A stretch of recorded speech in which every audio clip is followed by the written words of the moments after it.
ሰላም ጤና ይስጥልን። የተወደዳችሁና የተከበራችሁ የዚህ ዩቲዩብ ቻናል ቤተሰቦች እንደምን አላችሁ? በያላችሁበት ሰላማችሁ ይብዛልን። እንግዲህ የገና በዓል ያላችሁበት በመልካም እንዳለፈ በሀገርም በውጭም ያላችሁ እንግዲህ በጥሩ ሁኔታና በሰላም በፍቅር በመተሳሰብ እንዳሳለፋችሁ ተስፋ እናደርጋለን። እናንተ በአብርሃምና በሩታ ዙሪያ ሁሌ እንደምናቀርበው እንግዲህ አዳዲስ መረጃዎች ሲኖሩ አዳዲስ ነገሮች ሲኖሩ ሁልጊዜም ቀድሜ እንደማሳውቃችሁ ቃል በገባሁት መሰረት እንግዲህ ዛሬም አዲስ መረጃ የወጡትን እንግዲህ አነፍንፍ ያገኟቸውን አንዳንድ መረጃዎች ማጋራችሁ ይሆናል። በትላንትናው ዕለትም እንግዲህ ሰርፕራይዞች እንደሚኖሩና ስለ ሰርፕራይዙ እንግዲህ አንዳንድ ነገሮች ብያችሁ ነበረ። እንግዲህ ባልኳችሁም መሰረት አብርሃም ቁልፉን ለሩታ ማስረከቡን አይታችኋል። ይህም እንግዲህ አብርሃም አዲሱን ቤት እንደሚያስረክባትና ከአብርሃም ጋር ያሉትን ነገሮች እንግዲህ የሻከሩትን ነገሮች ሁሉ ለማስተካከል ብዙ መንገዶችን አብርሃም እየሄደ ያለበትን ሁኔታ አይታችኋል ብዬ ተስፋ አድርጋለሁ። እንደዚህ አይነት መረጃዎች አዳዲስ መረጃዎች እናንተ ጋር ሊደርሱ ያልቻሉ እንዲሁም ከእናንተ በእይታ ከካሜራ ውጪ እና አብርሃምና የሩታ ህይወት ላይ የተለያዩ በዙሪያችሁ የተከሰቱ ያሉትን ነገሮች እንግዲህ ለእናንተ ማድረሴን ሁሌም የምንቀጥል እንደሆነ ቃል በገባሁት መሰረት ሁሌም የአዳዲስ መረጃዎችን ተጨባጭ የሆኑ ነገሮችን ጭምጭምታዎችን ሳገኝ እንግዲህ እንደ ሁሌውም ለእናንተ ማድረሴን አልዘነጋም። ለዚህ ዩቲዩብ ቻናል አዲስ ከሆናችሁ እንግዲህ ሰብስክራይብ ማድረጋችሁን እንዳትረሱ። ሀሳብ አስተያየት ካላችሁ ኮመንት ላይ አስቀምጡልኝ። የኖቲፊኬሽን በተኑን በመንካት እንግዲህ አዳዲስ መረጃዎች ሲኖሩ ቶሎ እንዲደርሳችሁ እንግዲህ ማድረጋችሁን እንዳትረሱ። በዛሬ መረጃ እንግዲህ ሄርሜላ የት ነች፣ ሄርሜላ የት ጠፋች እያላችሁ ስጠይቁኝ የነበራችሁ ሰዎች አላችሁ። ሄርሜላ ጉዳይ እንግዲህ አንዳንድ ነገሮችን ሰምቻለሁ። ከዚህ በፊት እንግዲህ ስለ ሄርሜላ ብዙ ነገሮችን ማለት አንፈልግም ብለን ነበረ። ምክንያቱም አሁን አብርሃምና ሩታ እየሄዱበት ያሉት ሁኔታ አለ። በጣም መልካምና ጥሩ የሆኑ ግንኙነት ላይ ስላሉ እንግዲህ እነዚህን ነገሮች ከመረበሽ ወሬዎችን ከዚህ ወደዚህና ወደዛ ማድረጉ ምናልባት አሁን እየሄዱበት ያሉትን የእርቅና የሰላም መንገድን ሊያበላሽ ይችላል ብለን ስለምናስብ ለማረጋጋትና ነገሮችን ደግሞ የበለጠ ለማጣራት እንግዲህ እየሞከርን ያለበት ሁኔታ እንዳለ ነገራችሁ ነበር በትላንትናው ቪዲዮ። በተለይ አብርሃም እንግዲህ ሰርፕራይዞቹን ምናምን የተሰሙትን መረጃዎች ሳጋራችሁ ይህንን ነገር በሌላ ጊዜ አጣርቼ አንዳንድ የተሰሙ ነገሮች ስላሉ እነሱን የበለጠ እንግዲህ የተለያዩ መረጃዎችን ኢንፎርሜሽኖችን በመሰብሰብ ለእናንተ ማድረሴ እንደምቀጥል ነገራችሁ ነበረ። ያው እንግዲህ አሁን ያሉበት ሁኔታ ሩታና አብርሃም የሚታወቅ ነገር ቢሆንም እርቁ ገና ያልተፈጸመና በእርግጥ አብረው የመኖር ሂደቶች ላይ እየተስማሙ ያሉበት ሁኔታ ቢኖርም ነገር ግን ያው የሄርሜላ ጉዳይም ደግሞ ያልተቋጨ ስለሆነ በዚህ ዙሪያ እንግዲህ እማጋራችሁ አዳዲስ ነገሮች ይኖራሉ ማለት ነው። ውድ ቤተሰቦቼ ይህንን ቪዲዮ እስከ መጨረሻ መከታተላችሁን እንዳትረሱ።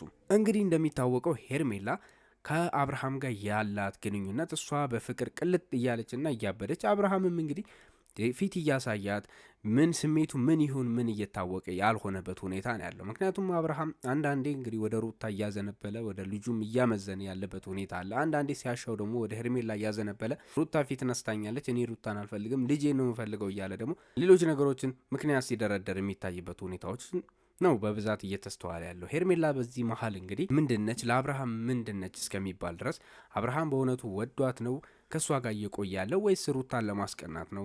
ከሩታ ጋር የተለያዩ የነበሩበት ሰዓት ላይ የእሷ የእንክብካቤና የሄርሜላ ፍቅር በርትቶበት ነው ወይስ ወደ ሄርሜላ ያለው ነገር እየተባለ እንግዲህ አሳሳቢና በጣም መነጋገሪያ የሆነ ነገር እንደሆነ የምታስታውሱት ነው። ምክንያቱም ሄርሜላ ከአብርሃም ጋር ያላት ነገር ቁርኝታቸው ጥብቅ የሆነና የሚያደርጉት ካራክተር አካሄዳቸው ነገር ሁሉ የምንም የጓደኛ ወይም ደግሞ እሱ ሌላ ነገር ሳያስብ ቀርቶ ስለማይመስል ብዙዎች ይህንን ጥያቄ እያቀረቡ ይገኛሉ። እኛም እንግዲህ በተመሳሳይ ሁኔታ ይህንን ጥያቄ ለአብርሃምም ሆነ ለሄርሜላ በተደጋጋሚ ስናቀርብ ነበር። ምክንያቱም የማይመስሉ ነገሮች ናቸው። መዝናኛ ቦታ እየሄዱ የሚያደርጉት ነገር አንድ ባለትዳር ሰው ሊጠብቀው የማይችለው ነገር አንድ ባለትዳር ሰው ሊጠበቅ የማይችል ሰው ወይ ደግሞ ያደርገዋል ተብሎ የማይታሰብ ነገር ስለሆነ አብርሃምና ሄርሜላ እያካሄዱ ያሉት ነገር ግንኙነታቸው ላይ የሌለ ተጨባጭ ነገር ያልሆነ ነገር ግን ከግንኙነታቸው ከጓደኝነት እየዘለለ እንደሆነ የሚያሳዩ ብዙ ነገሮች አሉ። ነገር ግን አብርሃም በሰሞኑ ደግሞ ከሩታ ጋር ያሉትን ነገሮች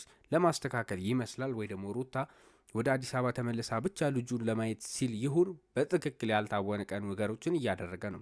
ቤት እስከ መግዛትና ስጦታ እስከ መስጠት ድረስ እርቃቸውን ሊያፋጥን የሚችል ነገር እንጂ ለተጣላችሁ ሰው እንደዚህ አይነት ነገር ይደረጋል ተብሎ ስለማይጠበቅ አብርሃም ምናልባት ለሩታ ቤት የሰጠበት ዋነኛ ምክንያትና ስጦታዎችን እንዲሁም ጓደኞቹን ደፍሮ ከዚህ በፊት ከተለየ መንገድ አጠገቧ እንዳይደርሱና እንዳይረብሹ ብሎ እስከ ማስጠንቀቅና ከጓደኞቹ ጋር እስከ መቀያየም የደረሰበት ምክንያት በግልጽ ሊታወቅ አልቻለም። ይሄ እንግዲህ ለእርቁ ተብሎ ነው ሁሉም ሰው እየገመተ ያለው። ቤተሰቦቹም በሱ ዙሪያ ያሉት ሰዎችም እየጠበቁት ያሉት ከሄርሜላ ጋር ሳይሆን ከሩታ ጋር የመታረቅ ፍላጎት እንዳለው የሚያሳይ ነገር ነው የተባለው። ነገር ግን ሄርሜላ በዚህ መሀል ተከስታ ከአብርሃም ጋር ጸብ ውስጥ ገብታለች ቤተሰቦች። ምክንያቱም ሄርሜላ በትላንትናው ላይ የተካሄደውን ቪዲዮ የስጦታውን አብርሃም ከቴም ሪል ስቴት እንግዲህ ገዝቶ የሰጣትን ስጦታ የተመቻት ወይም ደግሞ ደስ ያሰኛት አይመስልም። ምክንያቱም እሷ ከአብርሃም የምጠብቃቸው በጣም ብዙ ነገሮች አሉ። አብርሃም ለእኔ ቦታዬ የቱ ጋ ነው የሚለውን ነገር እንዲያሳያት፣ አብርሃም ጋር ያላትን ትክክለኛ ቦታ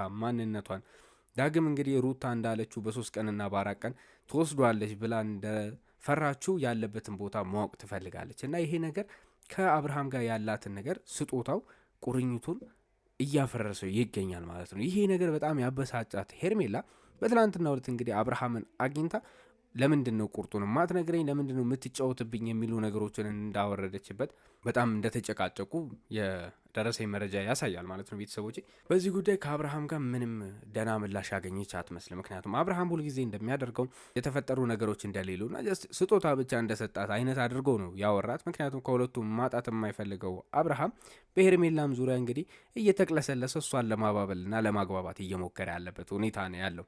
ሄርሜላ ግን ይሄ ነገር የተዋጠላት አይመስልም። ምክንያቱም ትክክለኛ ለእሷ ያለውን ፊሊንግና ፍላጎት ማወቅ ትፈልጋለች። ከዚህ በፊት አይታችሁ ከሆነ አብርሃም ቀለበት እንዲያደርግላትና ቀለበት ካደረገላት በኋላ ትክክለኛ መተማመን እንዲኖራት ያንን ነገር እንዲያደርግላት ስትጠይቀው እንድታምነው ብቻ እንጂ ቀለበት ሊያደርግላት እንደማይችል በዛ ነገር እንደማያምን አድርጎ አድበስብሶ እንዳለፈ የምታስታውሱት ነገር ነው። እነዚህ ነገሮች እንግዲህ ተዳምረው የጓደኞቿም ግፊት አንቺ ትክክለኛ ቦታውን ካላወቅሽ ወይ ተለዩ ወይ ደግሞ እውነተኛ ማንነቱን ያሳየሽ ከሄርሜላው ነው ወይስ ከሩታ ነው ብለሽ በትክክል በግልጽ መጠየቅ አለብሽ። አለበለዚያ አንቺ በእነዚህ ሁለት ሰዎች መሀል እየናወጥሽ መቆየት የለብሽም። እነሱ በታረቁ ቁጥር አንቺ እየተበሳጨሽ፣ እነሱ ሲጣሉ ደግሞ ወደ አንቺ እየመጣና በተደጋጋሚ ይቅርታ እየጠየቀሽ አንቺ የምትቀበይበት ምንም ምክንያት የለም እያሉ ሄርሜላ ብዙ ሰዎች እየገፋፏት ስለሆነ ነው እንግዲህ አብርሃምን ይህንን ጥያቄ ልጠይቀው ችላለች። አብርሃም በትክክል መልሱን እንድሰጠኝ እፈልጋለሁ። ለሚስትህ እንግዲህ ከተጣላችሁ በኋላ ይህንን ነገር ካደረክላት እሺ፣ የኔስ ስጦታ፣ የኔስ ቦታ፣ የኔ ደግሞ ለእኔ የምትሰጠኝ ትልቁ ነገር አንተን ከሆነ ወይ ደግሞ ሌላም ነገር ከሆነ ንገረኝ። ምንድን ነው አንተ ተመልሰው ወደ ሩታ እንደዚህ ልትሄድና ዳግም እርቅ በሚመስል መንገድ ክሷ ጋር እንደ ድሮ እያደረገህ ያለው ነገር ምንድን ነው ብላ እንግዲህ አብርሃምን በግልጽ እየጠየቀችው ያለበት ሁኔታና ከአብርሃም ጋር ትልቅ ጸብ ውስጥ የገቡበት ሁኔታ ነው ያለው። ቤተሰቦች ይሄ ነገር እንግዲህ አብርሃምን ምን ሊያደርገው ይችላል? ወይም ደግሞ አብርሃም ትክክለኛ ያለበትን ቦታ ለምን መወሰን እንደማይችል እኛም ግራ እየገባን ያለው ነው። ምክንያቱም ከሚስቱ መሆን ካለበት አዎ በግልጽና ብዙ ጊዜ ስንመክረውና ስንጎተጉተው እንደነበረው ወደ ሚስቱ ተመልሶ ያሉትን ሁኔታዎች ማስረዳት፣ ሚስቱን አሳምኖ ይቅርታ ብሎ ከዚህ በኋላ ከሄርሜላ ህይወት ወጥቶ ሙሉ ለሙሉ ህይወቱን ከሚስትና ከልጁ ጋር ማሳለፍ እንዳለበት ሁሉም ሰው የሚያምነው ነው። ቤተሰቦቹም ብዙ ኦዲየንሶችም ሲመክሩት ያለበት ሁኔታ ነው ያለው። እንግዲህ ሩታም የውጭ ሀገር ጉዞዋን አቋርጣ እዚህ የምትቆይበት ሁኔታዎች ፕሮሰሱ ገና እንደሆነ ነግራቸዋለሁ ከዚህ በፊትም። ምክንያቱም የልጁ ፕሮሰስ በጣም ረጅም ጊዜ እንደሚቆይ ስለሚታወቅ ሩታ ያንን ሀሳብ ትታ እንግዲህ አዲስ አበባ ለመኖር ወስናለች። እነዚህን አጋጣሚዎች ተጠቅሞ አብርሃም ከሚስትና ከልጁ ጋር ያለውን ግንኙነት በጣም በአሪፉ እንዲሄድ ማድረግ የሚችልበት በጣም ሰፊ እድሎች ስላሉት ይህንን ነገር እንግዲህ ለሄርሜላ ቁርጡን አስረድቶ ከሚስቴና ከልጄ ጋር ነው ምኖረው ብሎ እንግዲህ እቅጩን መንገር የቻለ አይመስልም አብርሃም። ዛሬም እንግዲህ አፉን ይዞት ምን እንዳሰረው በማይታወቅ ሁኔታ ለሄርሜላ መልሶችን እንኳን መስጠት እየከበደው ይገኛል። ከሄርሜላ ጋር በጣም ብዙ ክርክሮች አድርገው እንግዲህ ሳይስማሙ ነው የተለያዩበት ሁኔታ ያለው። ነገ ከነገ ወዲያ ምናልባት አዳዲስ ነገሮች ይኖራሉ። ምናልባት ትክክለኛ ጸቦችም ኖሮ ሄርሜላን አስረድቷት ከዛ በኋላ ባሉት ነገሮች እንግዲህ በመልክተኛም ቢሆን ለእሷ ነግሯት የሚለይበትና ከሩታ ጋር ተመልሶ የሚገባበት ሁኔታዎች ካሉ ማሳውቃችሁ ይሆናል። ነገር ግን አብርሃም ከሩታ ጋር ለመኖር ሲል የግዴታ ከሄርሜላ መራቅ አለበት። አለበለዚያ ሄርሜላ ባለችበት ሁኔታ ከሩታ ጋር አንዱን ክፍል ሰጥተው ሊኖርበት የሚችልበት ምንም ነገር አይኖርም፣ ምንም ምክንያትም አይኖርም። ሩታም እንደዚህ አይነት ነገር ልትፈቅድለት ስለማትችል አብርሃም መጀመሪያ ከስሩ ያሉትን የሚንጠለጠሉ ታሪኮቹን አጥፍቶ ሙሉ በሙሉ ራሱን አዝድቶ መምጣት ያለበት ሁኔታ ስላለ እነዚህ ነገሮች ሊሳኩ አይችሉም። የሁለቱ ልጆች እርቅ ሊሳካ የሚችለው ሄርሜላ ስትወጣ ብቻ እንደሆነ ሁላችንም የምናምነው ነገር ነው። ስለዚህ አብርሃም እንግዲህ ለሄርሜላ ምን ይላታል? ትክክለኛ መልሱን ሳያሳውቃት ነው ተጨቃጭቆ የተለያዩት በትላንትናው ዕለት። እንግዲህ ይህ ነገር ከተፈጠረ በኋላ እንግዲህ ደጋሚ ተገናኝተው የሚነጋገሩበት ነገሮች ይኖራሉ ብለን እናስባለን። እነዚህ ነገሮች ካሉና አዳዲስ እድሎች ተፈጥረው እንግዲህ ለሄርሜላ ቁርጡን የሚነግራት ወይ ደግሞ ሌሎች ነገሮች በዙሪያቸው የሚፈጠሩ ከሆነ ተከታትዬ ተጨባጭ መረጃ ሳገኝ ብቻ የማስናውቃችሁ ይሆናል። ቤተሰቦቼ እንግዲህ ለዚህ ዩቲዩብ ቻናል አዲስ ከሆናችሁ አሁንም በድጋሚ ሰብስክራይብ ማድረጋችሁን እንዳትረሱ። ሀሳብ አስተያየት ካላችሁ ኮመንት ላይ አስቀምጡልኝ። መልካም ጊዜ ይሆንላችሁ።